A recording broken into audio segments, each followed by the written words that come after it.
Là, ngate punga wateze. Quelle que soit la longueur du mégot toasté n'est plutôt stable. Cameroun, Eswatini, bon, Cameroun-Swaziland, 0-0. Ça, c'est l'une des plus mauvais matchs de tous les temps des Lions indomptables. Un pays qui n'a même pas d'équipe de football, un pays qui n'a pas de stade, un pays où les joueurs sont pris dans le 2-0 au quartier. Ils arrivent à faire match nul face aux Lions indomptables du Cameroun. Les Lions indomptables du Cameroun face à André Onana de Manchester United, face à Carlos Baleba de Brighton, face à Mbeumo de Brentford, face à Aboubakar. Il joue même encore où là, Aboubakar? Face aux milliardaires chinois, non, le pétrolier arabe, Bassogok. Eswatini, ils arrivent à faire 0-0 avec le premier de la poule qui sont derniers de la poule parce que toutes les autres équipes que les Eswatini a rencontrées là, on les a tapés comme du n'importe quoi, fessés comme les enfants. Mais maintenant, il y a souvent les leçons à tirer d'une défaite. Beaucoup de gens accusent la mauvaise organisation, d'autres accusent le système de jeu. Mais moi, je crois qu'à un certain moment donné, il faut regarder l'origine du problème. Les Lions indomptables d'abord étaient dans toutes les mauvaises postures pour perdre. On n'arrive pas à comprendre comment on a un match qui se joue un mercredi. Mais l'avion atterrit mardi à 2 h dans une ville qui a 6 heures de route parce qu'il y a eu un malentendu. Vous allez voir pendant le match, André Onana qui se retrouve de l'autre côté, il veut tirer le coup franc. Il veut même tirer le corner. Il veut tirer. Pourtant, le problème, c'est à commencer lui aussi. Là, il a sa part. Peut-être 35% de responsabilité, c'est André Onana. Ils veulent quitter de Yaoundé pour se rendre en Afrique du Sud. Ils refusent de donner le passeport. Ça perd le temps, ça perd le temps, ça perd le temps. Le temps qu'ils pouvaient utiliser en Afrique du Sud pour se reposer. Lui, il refuse de donner le passeport parce qu'il est le grand André Onana de Manchester United. On n'a pas refusé, c'est le grand André Onana de Manchester United. Après, c'est un autre qui a le passeport, ou ce Jordanien, ou ce quoi là, il veut jouer pour l'équipe nationale camerounaise, il n'a pas le passeport camerounais, ça complique encore. Voilà que finalement l'aéroport ferme, il se retrouve quelque part à 2 h, il faut prendre la route, ils ne veulent pas dormir à l'hôtel qu'on a fait ceci, et tout ça. Toute cette tracasserie, imaginez une équipe qui arrive à l'aéroport à 2 h, prend la route, fait 6 heures de route, et arrive dans les coups de 8 h, le temps de se préparer, aller au stade, joue sans entraînement. On s'attendait à quel genre de prestations? On s'attendait à quoi? Les joueurs fatigués. Que le climat même d'abord, c'est pas la même chose. Ils n'ont pas eu le temps d'adaptation. Il fallait voir. Mbeumo est en train de jouer. Le même Baleba, on n'a pas trouvé le Baleba qu'on voit souvent. Il y a Bassogok au début a essayé de vouloir faire comme s'il veut percer. On sentait des gens qui avaient de la difficulté à jouer. Même le 2-0 du quartier pouvait les taper. Et dit le 2-0 du quartier là, parce qu'ils étaient mis dans toutes les conditions possibles pour perdre. Et ce qu'ils ont vécu là, toutes ces conditions-là, les équipes du championnat camerounais, ils vivent ça tous les jours. Toutes les semaines. Je me rappelle d'un match à l'époque où Coton Sport dominait encore le championnat camerounais. À l'époque où Iya Malhonnête, Iya Mohamed était encore président de la FECAFOU, et que Coton Sport était encore le tout-puissant Coton Sport. Il devait jouer un match au Runde Adja Stadium contre El Pacha, Aigle Royal de la Ménois.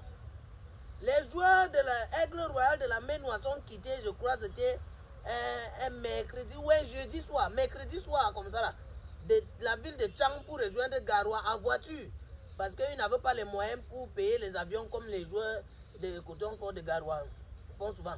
Le voyage a duré 2 jours. Tchang, Yaoundé, Bétoua, Menganga, Ngaoundéré, Garoua. Tout ça en voiture. Les joueurs de football, ils arrivent le jour où Coton Sport a fait une bouchée d'homme, faisait ça. Et tout le monde pensait que Coton Sport était la meilleure équipe qui avait les meilleurs joueurs. Non, Coton Sport était seulement l'équipe la mieux préparée. Vous prenez, pourquoi est-ce que quand vous prenez un joueur du championnat local ici là, vous le mettez en bain? Il devient subitement fort avec moins d'entraînement qu'ils ont ici là. Parce qu'ici là, ils s'entraînent parfois 4 fois par jour. Mais pourquoi ils ne dépassent pas Cristiano Ronaldo? Ils s'entraînent ici dans les salles de sport. Ils s'entraînent sur les corps des femmes.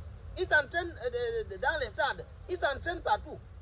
Mais pourquoi ils ne sont pas si forts? Parce que les conditions qu'on a mis en place pour que les Lions perdent là, c'est les mêmes conditions que les joueurs du championnat local. Ils ont ça ici tous les jours. Vous allez voir les joueurs qui quittent. Quelqu'un, par exemple, va quitter de Douala pour aller jouer à Melon à 15h. C'est le matin qui quitte. Il n'a pas le temps de reconnaissance des salles, les trucs des entraînements. C'est cette organisation-là. Tout est touffu, tout est cafouillé. C'est pour ça qu'on dit dans le continent, voilà donc ce qui met notre football au niveau, vous voyez là. Et ce qui est là, c'est qu'on met en péril comme ça une qualification pour le mondial américain.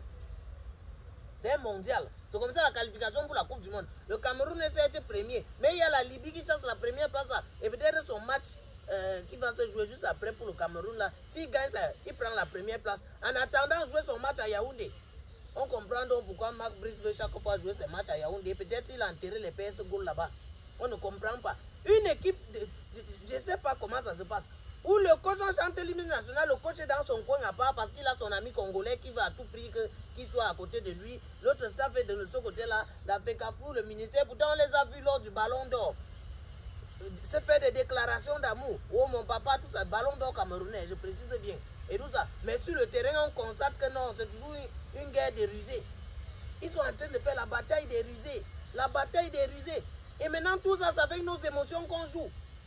Ils font leur bataille, on joue avec nos émotions. Les seules choses qui nous restent lorsque nos milliards sont détournés à Yaoundé. Les deux personnes là jouent avec nos émotions. Ils ne savent pas parce qu'on est enterré dans les lions indomptables là. Les lions indomptables. Si vous prenez même les lions indomptables qui ont joué face à l'Eswatini là, prenez tous les lions. Comme c'est dernier temps, on ne fait qu'encenser Carlos Baleba là. Vous venez mettre dans un club du championnat camerounais, il va devenir nul. Parce que ce qui a fait, il a joué un genre là. C'est ce que les joueurs ont fait ça ici. Et comme c'est déjà la mentalité de ce pays-là, on a toujours tendance à dire qu'il n'y a rien, personne n'est fort ici là. Et tout le monde veut maintenant partir où il aura les meilleures conditions de jeu. Et quand il brille là-bas, on le rappelle à l'équipe nationale. Pourquoi est-ce que c'est toujours quand quelqu'un qui d'ici part là-bas qui devient fort? Les gens ne se sont jamais posé la question. C'est à cause je ne sais pas si on appelle ça pression, je ne sais pas si on appelle ça de la mauvaise organisation. C'est à cause du traumatisme. Voilà, le mot est venu. C'est à cause du traumatisme. On traumatise les footballeurs ici. Et on met les footballeurs comme ça, c'est dans tous les corps de métier. Même à l'école. Parfois, quand quelqu'un quitte ici, là, il obtient un diplôme ici, il se dit qu'ailleurs, peut-être, il va seulement voir les génies. Tout ça, il arrive, il se rend compte que même ce qu'on apprend là-bas, c'est moins que ce qu'on apprend ici. Mais les conditions, l'entourage, c'est comme un poisson ici, là. Tout Camerounais vit comme un poisson dans l'eau tiède. Comment est-ce que le poisson dans l'eau tiède, il se bat pour nager n'importe comment? Il peut pas atteindre la vitesse d'un poisson qui est dans son milieu naturel. Enlevez-le seulement dans l'eau tiède, vous mettez dans l'eau qui est en bonne forme. Voilà ce qui arrive aux lions indomptables. Donc les lions indomptables, quand on laisse Marc Brice, quand on laisse les joueurs, quand je dis qu'on laisse Marc Brice, je parle de ses choix tactiques. Hein. Je parle de son système de jeu. Mais sinon, on ne le laisse pas pour le conflit qu'il entretient chaque jour avec son supérieur hiérarchique, qui lui aussi ne veut rien laisser parce qu'il il dit qu'il était le champion, le meilleur joueur de tous les temps et tout ceci, cela, comme ça. Là. Et qui maintenant perd? C'est nous qui perdons. C'est nous qui perdons. Eswatini. Venez ici, là, à Newbel, vous prenez un club de 2-0, ils vont fesser Eswatini. Allez en commande, vous prenez les gars qui jouent au 2-0 là partout, ils vont fesser Eswatini là. Eswatini là, il y a quel joueur là-bas qu'on connaît? Même pas qu'on connaît, quel joueur là-bas qui joue un championnat professionnel? On prend les gars du 2-0, ils arrivent à toucher les lions indomptables jusqu'à ce que les lions indomptables perdent 0-0 face à eux. Oui, parce que 0-0 face à l'Eswatini, ou c'est le Swaziland. 0-0, c'est une perte. Vraiment, moi, je ne sais pas pourquoi je parle. De toutes les façons, on attend ici à Yaoundé après quelques jours d'entraînement pour voir ce que face à la Libye. Et face à la Libye, chacun doit préparer son laser.